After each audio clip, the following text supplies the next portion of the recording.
ये question number 18 है, last lecture से कंटिन्यू हो रहा है। सो ये लेक्चर सीधा मत देखना, इससे पहले वाला लेक्चर देख लेना, तभी ये समझ में आएगा, क्योंकि आधा सम मैंने लास्ट लेक्चर में एक्सप्लेन किया और बाकी मैं अभी एक्सप्लेन कर रहा हूँ। सो यहाँ तक हमने वेटेड एवरेज प्रॉफिट निकालना सीखा। अब वेटेड एवरेज प्रॉफिट ही क्यों यूज़ करना है यहाँ पर?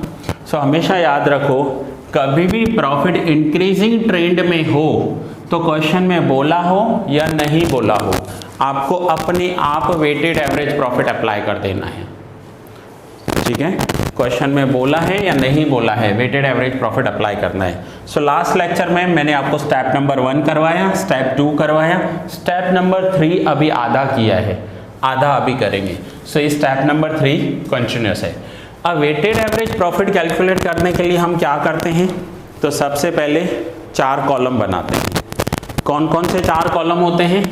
सो first column year, then second column profit, then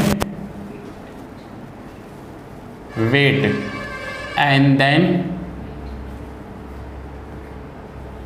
weighted profit.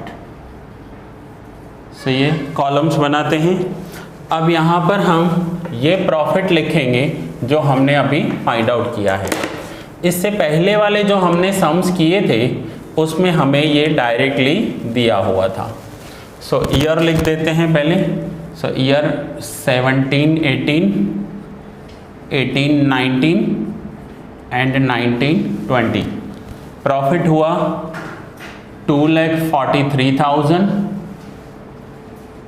3,36,000 and 3,95,000।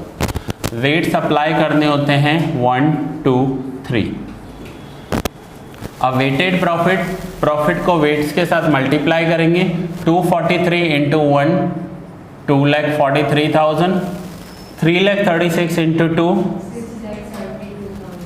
6,72,000 and 3,95,000 into 3 11,85,000।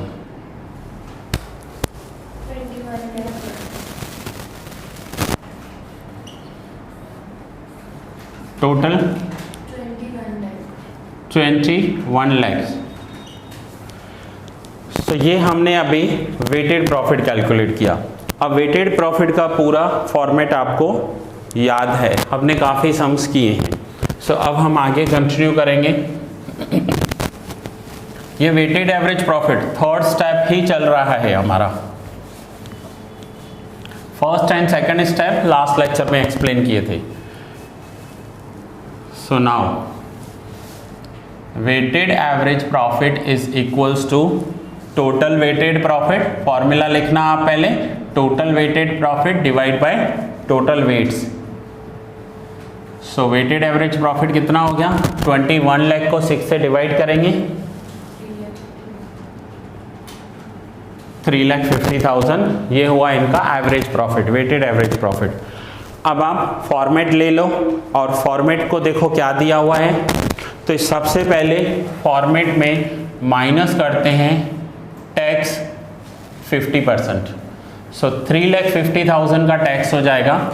इसे मैं थोड़ा सा नीचे लिख रहा हूँ। पहले 3,50,000 हो गया,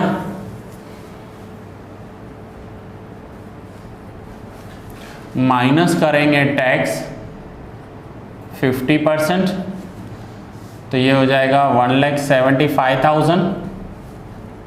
सो वैल्यू बचेगी 1,75,000, माइनस करेंगे interest on non trading investment. So non trading investment पर इनको कितना इंटरेस्ट मिला है?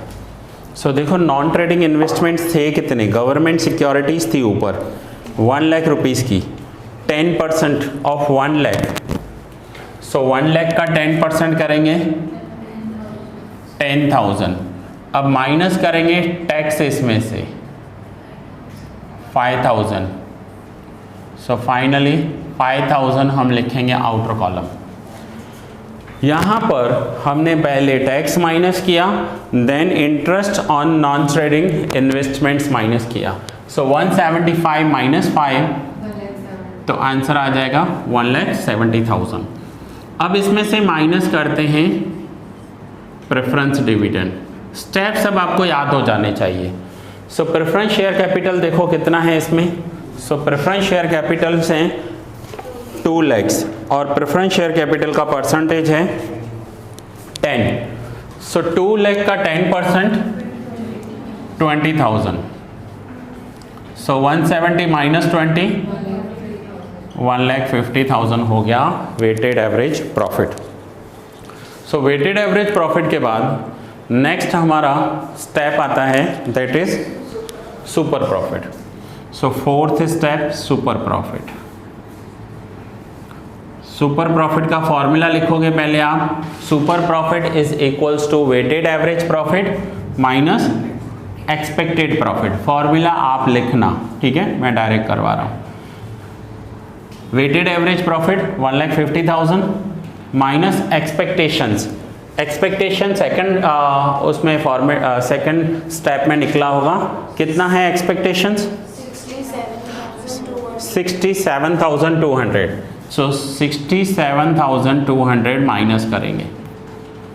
1,50,000 एवरेज प्रॉफिट है, 67,200 एक्सपेक्टेशन है। सो सुपर प्रॉफिट 82,800, ये है super profit. And the fifth step is goodwill.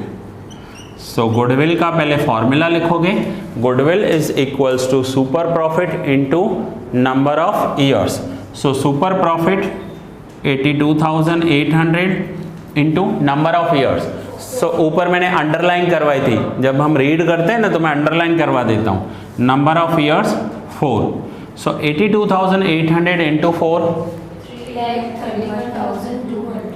3,31,200 हुआ वैल्यूएशन ऑफ गुडविल। अब यहां तक कुछ डाउट है?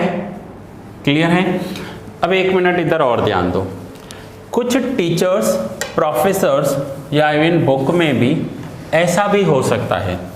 सो मैं आपको करवा देता हूं। वैसे तो ये इजी मेथड है बट उसमें भी कोई फर्क नहीं पड़ेगा।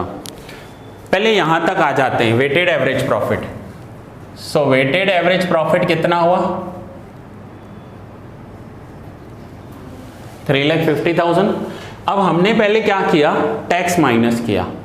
देन क्या किया? Interest on non trading investments पर इंटरनल 50% माइनस करके फिर हमने प्रेफरेंस डिविडेंड माइनस किया।